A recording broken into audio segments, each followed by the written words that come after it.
Yoga in Action proudly presents The Lost Ways of Knowing with Circle Yoga Shala's Matthew Krebs. Welcome, everyone.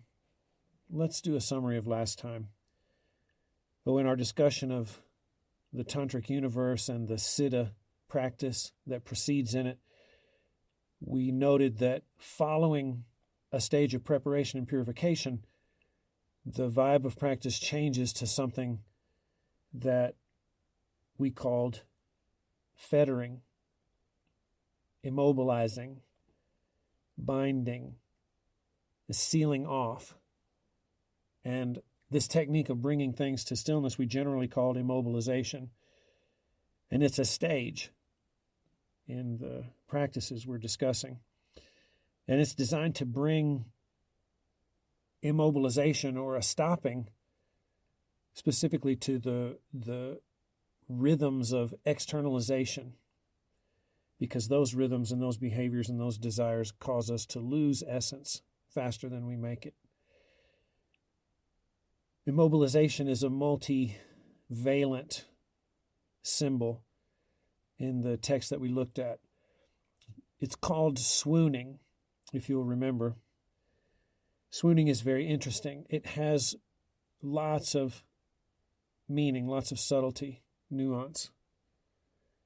On the one hand, it's a little bit like falling in love, so it has a relationship to ecstasy. But on the other hand, we also saw that it has a relationship with fainting, with also what was called torpor, T-O-R-P-O-R. That's kind of a listless heaviness that resembles death. And so this swoon that shows immobilization in the text is the full expression of this coming to a halt. And not only does it stop things, the swoon is the stoppage of these rhythms in the body, all this motion. It's a coagulation of sorts. So it's a stabilization of sorts. That means that this stage of practice is about trying to resist the tendency of the most subtle things about us to evaporate. So breath and mind and what the Siddhas call seed are the most subtle things about us, and they tend to volatilize, they tend to evaporate. And so when the breath is swooned and made heavy, it becomes still. When the seed is swooned, the mercury is swooned, it's coagulated, turned into a paste. And therefore, those subtle things don't evaporate quickly. And when they've been immobilized that way, they can be channeled in a different direction.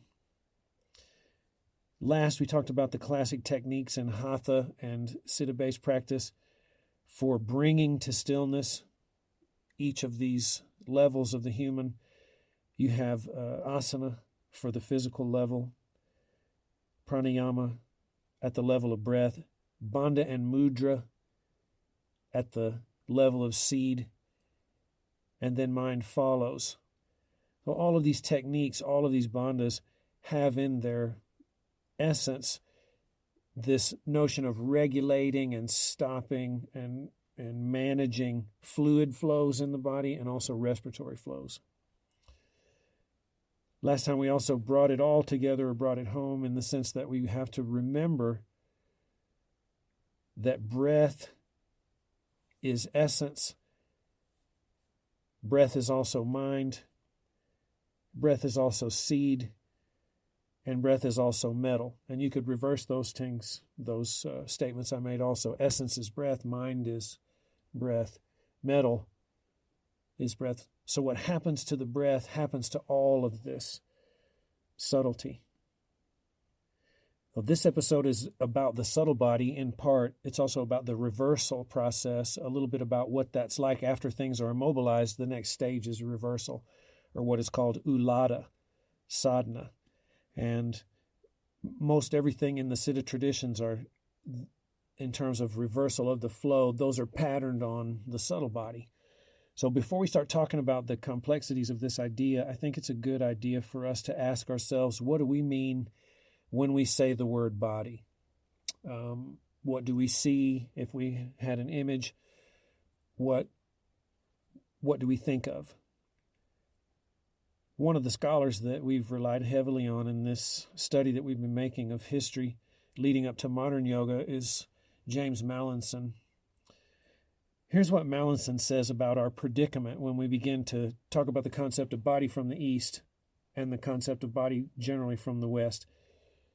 Quote, "The predominance of scientific and medical realism in popular yoga discourse has tended to obscure or displace traditional visions of the body, and has therefore, mutatis mutandis, reshaped the perceived function of the practices themselves."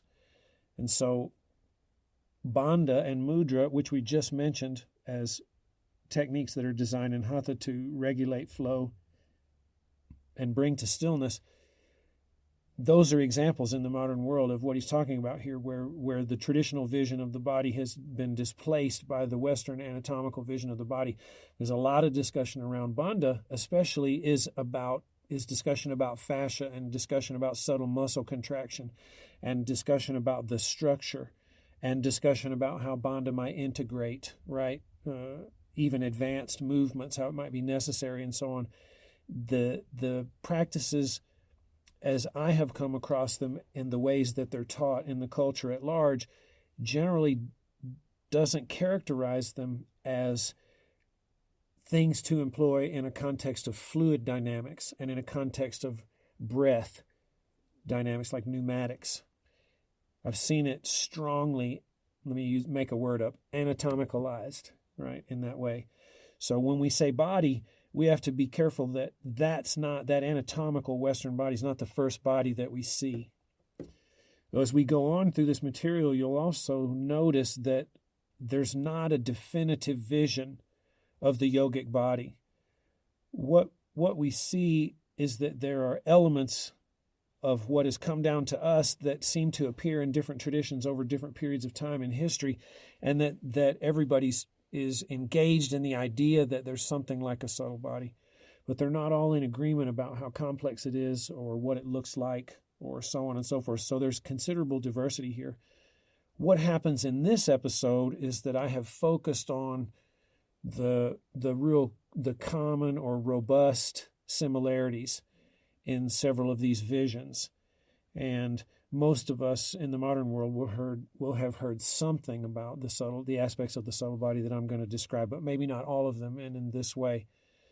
So I want to say one more thing that is very interesting and very paradoxical, but it is subject to the paradox that emerges when you begin to talk about yoga and you realize that the word is not used the same across the traditions.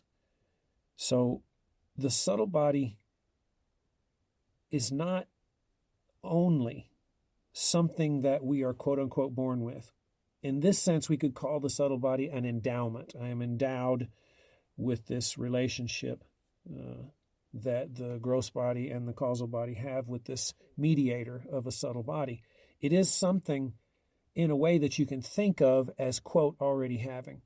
But you can't only think of it that way if you want to broaden into the vision of the Siddhas and the Hatha yogis, and especially the non-dual tantrics. The subtle body is also, quote, and this is Mallinson, I believe, and also Mark Singleton's word, it's also installed into the system via visualization and practice, imaginative interaction, okay? And the specifics of this installing the subtle body through practice, through practices like visualization and imaginative interaction, that usually is directed by a particular tradition. So this one's really interesting. I think this is the paradox of self-creation, how something could emerge out of itself and become subtly different, not only in degree, but also possibly in kind. when we think of the yogic body, we don't think of the anatomical body. We think of fluid dynamics and flows. And second, okay, there's no one vision of this body. I'm going to present some really robust common things. And third, it's not only something that we were born with, but it's also something we create.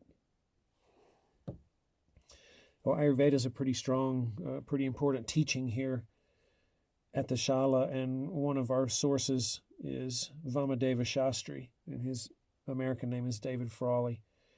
And we've learned a lot from him over the years and his view of the Vedic system and Ayurveda and so on. And so I thought I would just pull some stuff from Dr. Frawley and give the broad lay of the land. In general, there are 3 bodies that are spoken of, and that is in this modern context that I'm talking about, that we're in right now. In general, most of us who do Ayurveda and look at Samkhya and so on and so forth, we have these ideas that there's a karmic body, there's a causal body, that there's a subtle body, sometimes that's called the astral body, and that there's a gross physical body. Sometimes that's called the gross body. Sometimes it's called the bhoga sharira, or the body of enjoyment. So these 3 bodies are in a particular relationship. Most of the focus in this episode is centered around the relation between the subtle body, or what I've also called the astral body, and the gross body, or what I've called the body of enjoyment. The causal body itself is very subtle.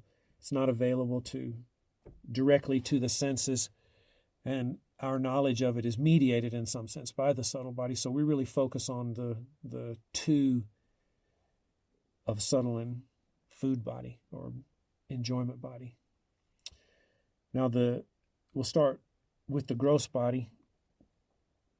It's the physical body that's manifest in time and space. It's generally what we see in a certain sense, but it's not that anatomical body of the West. Remember that. It has 16 parts in it. So it's a composite body. It's made up of quote-unquote different things. Well, number 1, it's made of the 5 elements: earth, water, fire, air, and space. And then you have the 10 quote-unquote sense organs. You have the Yanendriyas: smell, taste, sight, touch, and hearing. And then you have the 5 senses, or sense organs of action: elimination, moving, grasping, speaking, and sexual emission. So that makes 15. It has 16. It's also composed of a particular part of the mind called the lower mind. And you can think of lower here also as outer mind. That's lots of times called manas. Manas is concerned with registering and collecting sense data and organizing that sense data, relative to the script that is built into the repetitive nature of the gross body, the food body. So if we move to the subtle body, the teaching that I keep coming across is that the relationship between the subtle body and the gross body is that of overlay. So let me just say that now to put that idea in your mind. It's going to become more clear as we go on. So the form of the subtle body is the form of the gross body. And so you can think of it as having hands and a head and feet and pelvis and so on. And so the gross body and the subtle body, they look like one another. They're images of one another. The subtle body serves as the energetic basis, or template, like a pattern for the gross body's expression and also function. And so the reason the gross body, or the food body that can be seen in time and space, behaves like it does, and the way that it repairs itself is to follow this plan that is expressed by the subtle body. So you can think of it like the plan, and you can think of it and think of the gross body like the thing that's put together when you follow the plan. It has 19 parts, and they are similar to the gross body. First, there's the 5 elements. Then there's the 5 organs of action and the 5 karmendriyas, the 5 organs of cognition and action, Then there's the lower mind. And there's your gross body, but to that gets added 3 parts of something that we would call higher mind. And so you have 5 elements, 5 senses, 5 organs of action, 1 lower mind, that's 16, plus 3 higher mind. And in higher mind are ego, intelligence, and conscious awareness. That's ahankara, ego, buddhi, intelligence or the intellect, and chitta, awareness itself, pure awareness. Those 3 parts of the higher mind are said to not exist on the physical level. So we get to them through imagination and we get to them through intuition. So they're very, very, very subtle. So why is there a subtle body, or what does it do in addition to what are its parts? Well, first of all, remember again that the gross and the subtle body are images of one another. David Gordon White calls the subtle body the living being, or he says the jiva. And so the jiva is a word that I have always understood to mean embodied soul. And it was very interesting for me to hear that I could consider the subtle body, the sukshma sharira, as that which is truly alive and as the soul. What the jiva does, what the soul does, therefore, is mediate between the causal level or the causal body or the level of the ultimate true self, which is, remember, not available to the senses. It mediates between that and the body of enjoyment or the body of the 5 elements, the food body. So the jiva is the mediator, the one that brokers a certain relationship between that which is very subtle and not directly perceivable by the senses and that which is the stuff of the senses, the content of the senses. Now, here's some details about the subtle body that are really beautiful. They give us an image that we can sort of see, imagine in our minds. David Gordon White says, when the jiva is, quote, clothed in the body of enjoyment, it becomes lunar at certain points in its cyclic existence, filling out and diminishing in the unending course of births and deaths around the core of the immortal soul. Like the moon itself, this transmigrating body is also fluid. So we know it's okay, at least according to these scholars, to think of the subtle body in some sense as the soul. We've seen it play a role of mediation between the very, very subtle, that's only accessible but through intuition and revelation, and the gross, the outer world. Now we see that it also is a continuous motion and that it's like the moon. It's lunar. It has a cyclical existence, so it fills up and then it diminishes. And it does this over and over and over. And as it's filling up and diminishing, it's swirling around this core, quote unquote, core of the immortal soul, which it's mediating in relation to the gross body. So now we see that the soul is also fluid, engaged in this rhythm that comes from a directed and organized fluid dynamic. What kind of images, right, should we emphasize here? Remember, one, that there is an element that's wholly intangible here. That's an essence, something extremely subtle. The external senses cannot get to it. Therefore, we need the mediation of the soul in order to have a relation with that level. Remember that the relationship between the gross body and the subtle body is one of overlay or one of clothing. And remember that it's the subtle body that gets clothed in the body of the 5 elements. Remember that we have a rhythmic flow that is actually moving or swirling around, circulating, right, around the stable core of the self. So we're dealing with fluid. We're dealing with the image of the moon, which is a deep, deep, deep image in the tradition.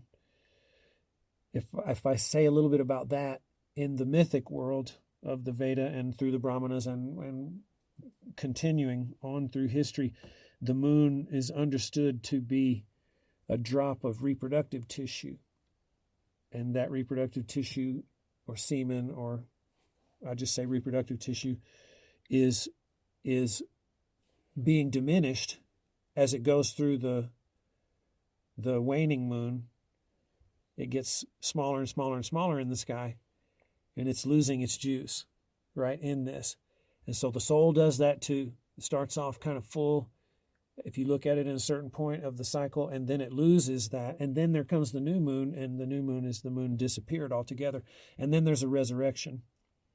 And we get the waning moon, where we start again with the crescent and all of the subtleties of the lunar cycle until we get the full moon, where it's filled back up again. And then the cycle starts over and over and over, and it goes. So my soul is behaving like that. The moon is also reflective. There is an aspect of the moon. If the soul is like the moon, then we have to note how the soul might relate to light. And if the moon is an image of that pattern, then the soul also reflects a particular light. And that light would be the light of the deepest self, the truest self, the source. So I think those are beautiful images of my soul coming and going, filling out, being full and having vitality, and then going through periods of when I don't have that vitality and I come to rest and I need to be rejuvenated, somehow. I think it's important to understand, again, that we're in this interesting dynamic with this image. That is, yes, we are receivers of that at birth, that it's what brokers the relationship with the higher in this situation. But remember, it's also an installment. It's also something that has to be built or created through practice. It has to be stabilized, in other words, so that this flow that it is not a flow that tends to evaporate.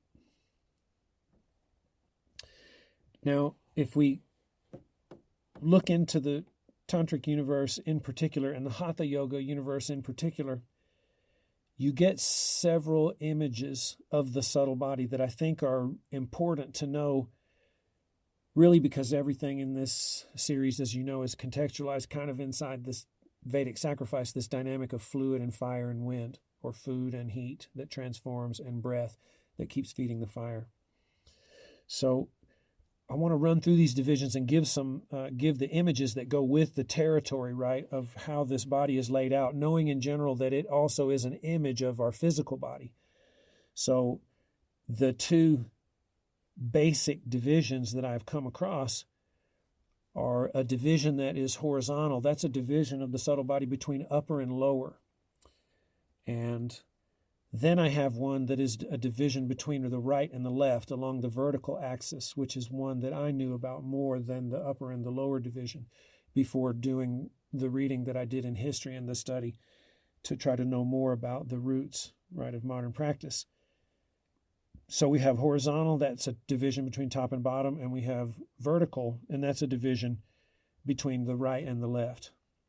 So the right and the left division is created by the central channel called the Sushumna Nadi. I believe that means she who is most gracious. And that right side of the body has particular characteristics, and the left side have particular characteristics. The navel is the landmark, an outer kind of landmark that gives us the level of the horizontal distinction between upper and lower. How does this work out? So let me talk generally about the division between upper and lower. In the upper part, in the area of the head, in the subtle body, the cranial vault it's called, is the moon. And the moon is also a lake of this subtle fluid, this essence that we're producing, this juice that we've been talking about over these last several episodes that are dealing with Siddha practice. The sun is in the lower abdomen, in the area of the digestive tract, in the area of the genitals. And that sun has all the qualities of a sun. It's a fire, and it's eating, and it needs to breathe, and so on. So we have the moon in the head and the sun in the lower abdomen. The moon in the head, in this case, is masculine, which is interesting, right? Because now the masculinity is identified with the moon, and I had always heard the other up until I started to educate myself a little bit more. And the sun in the lower abdomen is considered to be female. Now, if we look at the right-left division created by the central channel that goes vertically, what we see is a gendered presentation, but the genders change. It's more complex here than what we thought. Now, remember, the king of the moon is in the head in general, in the subtle body, and the sun is in the abdomen. When we get to the sushumna, the right side of the body is the male side, okay? And that's the sun side. So see how that's opposite, the above and below division. And then we get to the left side of the body, the moon is the female side, and that, of course, is the opposite of the king in the cranial vault. And so in the upper-lower division, the male is on top, and the female is in the base where desire is. And in the right-left division, the male is on the right and is the sun, and the female is on the left and is the moon. If it is the case that this body is a body of fluid dynamic and flow, like the moon, it's liquid, it fills up and diminishes and cycles, right, over and over, then we should see each of these two divisions of the subtle body that I have come across as dealing specifically with certain flows. I think it's safe to say that the upper-lower division is dealing with juice, the flow of the liquid, of the essence. And I think it's safe to say that the right-left division is dealing with the flow of breath. The juice and the breath, remember, are not two. I want to go into the details of the images of the subtle body that I just gave you, these basic images of above and below and right and left, and that we're dealing with fluid dynamics and replenishment and diminishment, like endless cycles of that. So I've already said that the sun in the lower half is female. It's associated with menstrual blood. It's associated with fire, the Agni that's down there, but also the fire of desire. And so the sun is given a feminine gender in that first division that I presented. Basically, this is a symbol of several things. It's a symbol of the blazing heat of the dry season in India, when the sun really just drinks up all the juice that is in the environment. And then there's the rainy season, which is the moon time, which brings the liquid kind of back. And so the fact that this sun down here is associated with, number one, that hot, dry season, we see it as a great power, a fire, right, that has to be fed. This sun in the lower abdomen is also called Kalagni, and that means the fire of time. So in this rich image, there's the redness of blood, the heat of blood, the power of fire, the blazing destructive heat of the sun, and also time. All of that is really comes together, I think, in the metaphor of a desire, a certain kind of desire.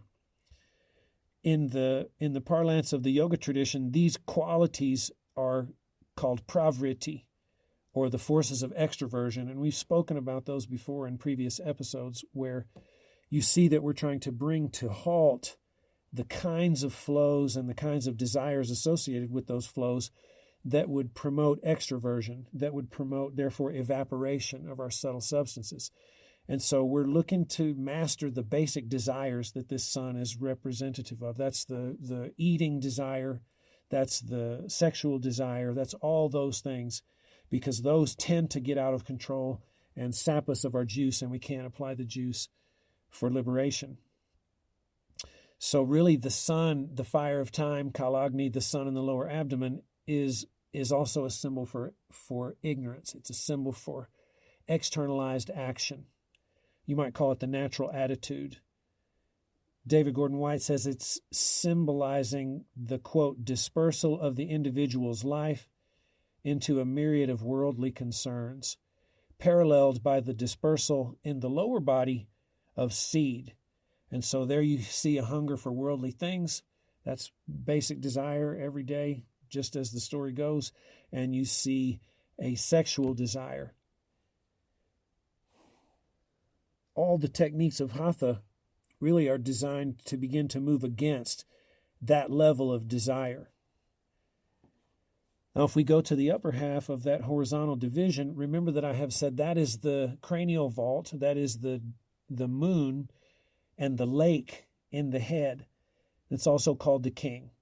There's so many beautiful myths and stories about King Moon and how he ends up totally depleted as a result of one thing and is rejuvenated through another act, another sacrifice, actually. So if the sun in the lower abdomen is symbolic of the hot seasons in India, the dry seasons, then the king in the head symbolizes the rainy seasons, the wet season or the monsoon season, because that's when everything gets watered again. That's when everything stops being dry and desiccated. It gets reintegrated. It gets filled up with life again. And so that lake in the head is where all of our juice is going to be. And normally that juice drips down the central channel into the fire of time and is burned up in externalizing behaviors. Remember, that's like average everydayness, or, quote, the natural attitude. So all the bandha and all the asana and all of those things are to bring that fire of time into a certain state and stop the drip of the liquid from the cranial vault down into that, so that it can go back, it can be reversed and go back upward and become kind of a self-generating thing where a transformation begins to happen. The moon is called Nivriti, which means introversion. Remember, that's opposite of the sun in the lower abdomen, which is pravriti, or extroversion. Now let's give some details and some of the teachings that I received on the division that emerges as right and left, the division that's created by the central channel running vertically up through the body. So we've already said that the left side is considered to be the lunar side, and the right side is considered to be the solar side, and the right side is externalizing and masculine, and the left side is internalizing basically and feminine, and it has all these other qualities that go along with this rejuvenating liquid. And in the right side, we have all those qualities of extroversion and so on. So the nostrils, this division is important to understand, because you have to understand the values given to the nostrils and how they connect to the subtle body in order to really get a deep understanding of pranayama in the Hatha Yoga tradition. And therefore, how is it that immobilization is going to happen via the breath, and how is it that reversal is going to take place via the breath? So the right nostril on the right side of the body here is called the Pingala, and that is the side of the energy of the sun. And what's very interesting is that the nostrils, the channels on the right, crisscross over to the left side of the body at the level of the third eye. So the right nostril crisscrosses through that third eye and moves and it reestablishes itself in a loop on the left side of the body. And the same goes with the other side. And so really, it's really fascinating to see how these nostril observations and these ideas about male and female and external and internal in relation to the nostrils shake out in relation to the brain, because pretty soon, because of the influx of British medicine and ideas of looking at the body that way and organizing things, that way, the differences between the right and left brain and the character of the processing that those two sides do those findings, from the West correlate so strongly with what was observed by the practitioners here, the Siddha practitioners here during pranayama. So it's very interesting. Notice we have a crisscross here and a flip-flop. The right nostril crosses through the third eye and accesses the left brain. So remember, this is from the right side of the body, and it's male, and it's externalizing, and so on. And so the left brain is classic for the being the regulator, the emotional regulator, the sense of will, the sense of kind of voluntary control, and so on, that comes from the prefrontal cortex. So the prefrontal cortex on that left side, it's also a style of processing on that side that's strongly linguistic in a certain way, and so it's like a binary processing, this, that, or it's like a linear processing, if I'm saying that right. So the left brain has those qualities, and those are associated, right, as male. The left nostril, on the other hand, the female side, accesses the right brain after it passes through the third eye. The right brain has a very interesting profile in relation to the left, whereas the left is a linear sense of processing, a sense of kind of emotional regulation, a sense of emotional control, a slowness, and a sense of active effort, and so on. That's where that comes from. The left side is much more what you might call all at once processing. So the processing isn't linear. It's not slow in that sense. I think I've heard people use the term to compare it to computer processing, like parallel processing. Let's say this phrase again, all at once recognition. So whereas the recognition in the left brain is a recognition of coming to be aware of something step by step as a process of reasoning and so on, the right brain is revelation recognition, the aha moment, the symbolic brain, the intuition sort of thing. And that part in the vertical division is female. Now, we noticed last time that if we talk about how the subtle body behaves in ignorance and how it behaves in awakening, or when immobilization and purification and reversal has begun to take hold, what we see here is that in extroversion, the vertical division is still concerned about losing essence. It's still concerned about essence evaporating. And it assumes that extroversion is the way that happens. And so, but here, instead of being about the drip from the lake in the cranial vault down into the fire of the sun, this is about where the breath is. And so normally in the natural attitude, the breath will stay in the nostrils and go between the nostrils and the mouth, and it'll change dominant sides, the left side to the right side. I think that we noticed in the information about this rhythm in the yoga therapy program that those oscillations happen about every hour and a half in general. So right side becomes this, left side becomes dominant, and so on, and therefore the brain states that correlate with those. You can see mood going here, changing here, and so on. That's the average attitude. That's the normal everyday externalization phase that is said to be ignorance, and that's when we're losing juice. When reversal and immobilization begins to happen, that breath that oscillates in the nostrils is going to go inside. It's going to fall from those nostrils, as we saw in the last episode, and fall deep down to where there's almost no breath in the nostrils. That state of what we called swooning last time is the state in which the nectar is not being evaporated through the actions of externalization. So I love the way that the two prominent divisions in the subtle body, the above and below, where the above is male and the below is female, and then the right and the left, where the lower right is male and the left brain is male and the lower left is female and the right brain is female, and extroversion is the concern of all of it. And we have a liquid flow that's being regulated from top to bottom, the drip in the cranial vault, and we have a spiritual flow or a pneumatic flow of breath coming in and out the nostrils. I think we can see now an image of What happens to the breath happens to the seed. What happens to the breath and the seed happen to the mind, and so on. So I've already talked about reversal actually in the last couple of episodes about hatha and what they're looking to do by intervening in the flow of the cosmic rhythm, this cosmic rhythm of manifestation and non-manifestation and so on.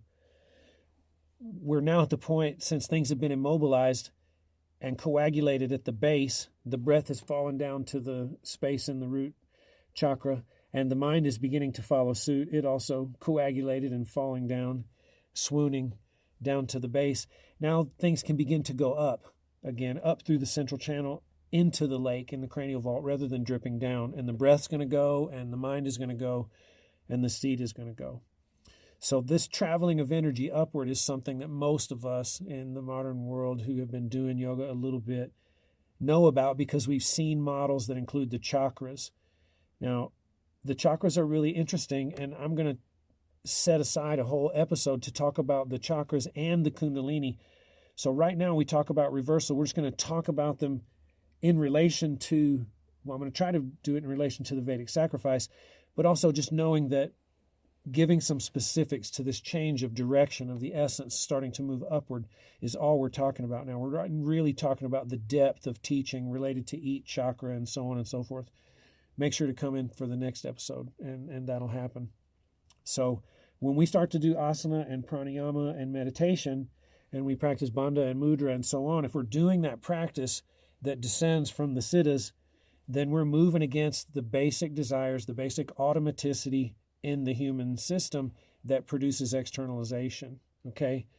So we're reversing the basic inertia of ignorant existence. And the existential philosophers call that basic inertia, that hard to turn around automatic response to life all the time. They call that the being toward death. And it's interesting that they agree in the sense with the hatha yogis, because now we are internalizing ceasing motion, so we save juice and breath and beginning to transmute. So this reversal is called ulta sadhana. That means regressive practice. It's also called kaya kalpa sadhana, and that means bodily reintegration or regeneration. Here's a quote from David Gordon White, just laying it out about the basics of hatha in relation to this. Hatha yoga is the forceful channeling and control of the vital breaths and of the thermal energy, the tapas or the yoga agni, of the subtle body. And so there you have it. Hatha is channeling and binding and immobilizing and directing the flow of the vital breaths into the subtle body and then up through the central channel, through the chakras. That's thermal energy, that's also breath, and it's also seed that's going up there. This process of this energy of breath and mind and seed being immobilized and sent up through the central channel proceeds in 6 stages. And these 6 stages would be the piercing of the first 6 chakras. Now, this term piercing occurs all through the Siddha literature, and it has all kinds of symbolic meanings. It's even a way that people identify certain Siddha practitioners because they pierce their ears in a certain way. And so the ear-pierced ones are identified as those that are practicing a certain kind of tantra and a certain kind of alchemy, maybe. The word for piercing is bheda, B-H-E-D-A. The piercing that happens is the piercing of the first 6 chakras by the vital breaths. Prana, apana, samana, vyana, and udana. Those 5 winds that are inside us that run the physiology collect, swoon, fall down, and they begin to pierce each chakra as they travel up, and the seed goes with them, and the mind goes with them. This is said to produce prodigious heat, and I've seen some really crazy stuff said about what begins to happen heat-wise when the chakras begin to pierce by the vital breaths. That heat is something that you see mentioned in many places, and it allows the Siddha traditions to imagine this upward process of piercing each chakra in very interesting ways that connect back to the Vedic sacrifice and then to, forward to Tantra. So here's what David Gordon White says specifically about that. The prodigious heat generated by the piercing of each chakra, coupled with the fact that upward movement is here equated with absorption, allows for homologization of each circle of transformation, and he means each chakra there. We can see each chakra as a homology with the cremation ground, the place of the final sacrifice, and a pralaya, which means a cosmic dissolution. That's the resorption phase that we're in. We're in the pralaya. And so the minds of the Siddhas and the alchemists and the tantrics, when experiencing this basic heat that emerges from the chakras being pierced by the seed in the mind and the vital breaths, it made them see that in each of those levels of the chakras, this is like being in the cremation ground. This is the place of ash. This is the place of the final sacrifice. And so we're very far along now in the metaphor of the process. Remember that what happens to the seed happens to the juice. Okay? Remember what happens to the juice happens to the metal. So we know that something of the nature of this upward movement, this transforming heat, this fire that is generated as a result of it, and that fire transmuting the seed and also the mind into amrita, storing it in the cranial vault. This also now is described as pralaya, remember, the cosmic dissolution. And so this would be, let me make it quick because it could go a long time. This would be the union, the divine union. In Tantra, it would be the divine union between Shiva and Shakti, right? The cosmic love fest that happens when they realize that they were never separate and they are reunified, in a new way. That is the ultimate end of resorption. That's everything going back to the source and becoming one and ultimately disappearing. And then, of course, we know that it will reappear in this throb or this heartbeat of cosmic rhythm as things begin to reabsorb, or not reabsorb, but remanifest and come out and make the world. Let's make a summary. Traditionally, there are three primary bodies: the gross, the subtle, and the causal. We said this time that Siddha practice is really concerned with the gross and the subtle bodies and their relationship. The relation between the gross and subtle bodies is one of overlay, or what David Gordon White said, remember, being clothed. And so the subtle body is clothed in the body of enjoyment or the body of the elements. And the dynamic of the subtle body is one of ebb and flow. It's like the alternation of the sun and the moon. It's like a river that drains dry and then suddenly begins to reemerge, and all that action is swirling around, if you will, the eternal center or the core of the deepest self. The two flows in the subtle body that we noted were the flow of juice from the top in the cranial vault to the bottom, which is reversed in practice. And then we know the breath, the flow of the breath in the nostrils that keeps consciousness on the outer part of life, and that when the breath recedes and swoons, it goes away and consciousness goes inward. Hatha is designed, Siddha practice, I would say, is designed to arrest each of these flows and redirect them and make use of that heat that is created as energy goes upward through the chakras. And the end product of that is going to be amrita, or the nectar that's in the lake in the head.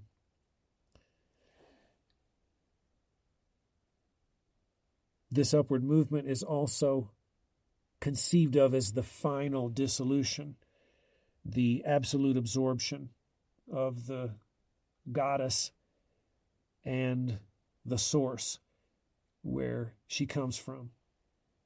So, in a way, this is that breaking point where the cycle disappears completely, almost as if into non-existence, and then begins to re-emanate and flow back down as the creation. So I hope this has been interesting. We sure appreciate your listening.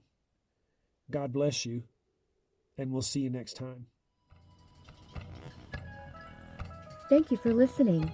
To support our podcast, find Circle Yoga Shala's Patreon page and receive early access, study guides, live sessions with your podcast host Matt, retreat discounts, and more. Circle Yoga Shala is a school for yoga, creative movement, and self-inquiry in Arkansas's Ozark Mountains.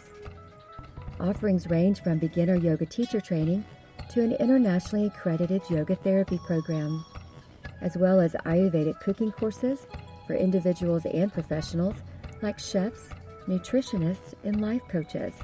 Additional retreats include equine inquiry, CEUs, yoga and recovery, and so much more. Subscribe to our quarterly publication, Yoga in Action, a comprehensive body of literature. To know more about our in-person offerings, visit circleyogashala.com.